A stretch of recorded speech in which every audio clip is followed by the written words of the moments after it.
খসড়া তালিকার আনুষ্ঠানিক প্রকাশের আগে চূড়ান্ত পর্বের প্রস্তুতি কমিশনের দফতরে। আনুষ্ঠানিকভাবে ভোটার তালিকা প্রকাশের আগেই বিএলও অ্যাপে ইতিমধ্যে চলে এসেছে খসড়া তালিকা। সেই তালিকা এখন থেকেই দেখতে পাচ্ছেন নির্বাচন কমিশন নিযুক্ত বিএলওরা। খসড়া তালিকা প্রকাশ হওয়ার পরে সেখানে নাম রয়েছে কিনা তা যাচাই করে নেওয়ার জন্য ভোটারদের পরামর্শও দিয়েছে কমিশন। কিভাবে তা যাচাই করা যাবে তাও জানানো হয়েছে। খসড়া ভোটার তালিকা থেকে বাদ যাবে কত নাম তা নিয়ে শুরু শাসক বিরোধী তরজা। কমিশন সূত্রে খবর, রবিবার পর্যন্ত বাদের তালিকায় 58,20,898 জন, জানিয়ে জলঘোলা বঙ্গ রাজনীতিতে। এসআইআরে প্রথম থেকেই সরব তৃণমূল। মঙ্গলে খসড়া তালিকা প্রকাশ কমিশনের। এই আবহে সরকারের বৈধতা নিয়ে প্রশ্ন তুললেন তৃণমূলের রাজ্যসভার সাংসদ মমতা বালা ঠাকুর।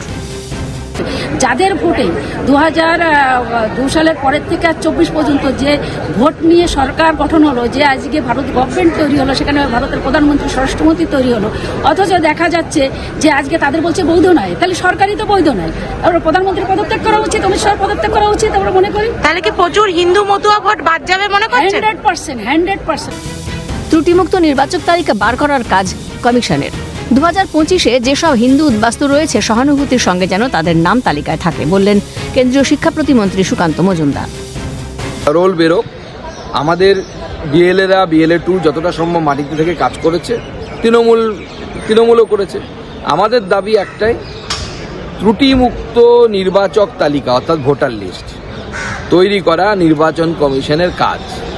আমরা তাতে সাহায্য করতে পারি, কিন্তু মূল কাজ বা দায় বা দায়িত্ব হচ্ছে নির্বাচন কমিশনের। আমরা তার সাথে সাথে চাইব যে নির্বাচন কমিশন সহানুভূতির সাথে হিন্দু উদ্বাস্তু যারা আছেন, যারা বাংলাদেশ থেকে এসেছেন এবং যাদের নাম 25-এর ভোটার লিস্টে ছিল, সেই হিন্দু উদ্বাস্তুদের ক্ষেত্রে সহানুভূতির সাথে বিচার করুক এবং তাদের নাম যেন ভোটার লিস্টে থাকে তার জন্য ব্যবস্থা করুক। অগ্নিতে ঘৃতাহুতি দিয়ে বিরোধী দলনেতার মন্তব্য, কাল সবে ব্রেকফাস্ট, 14 ফেব্রুয়ারি কথা হবে।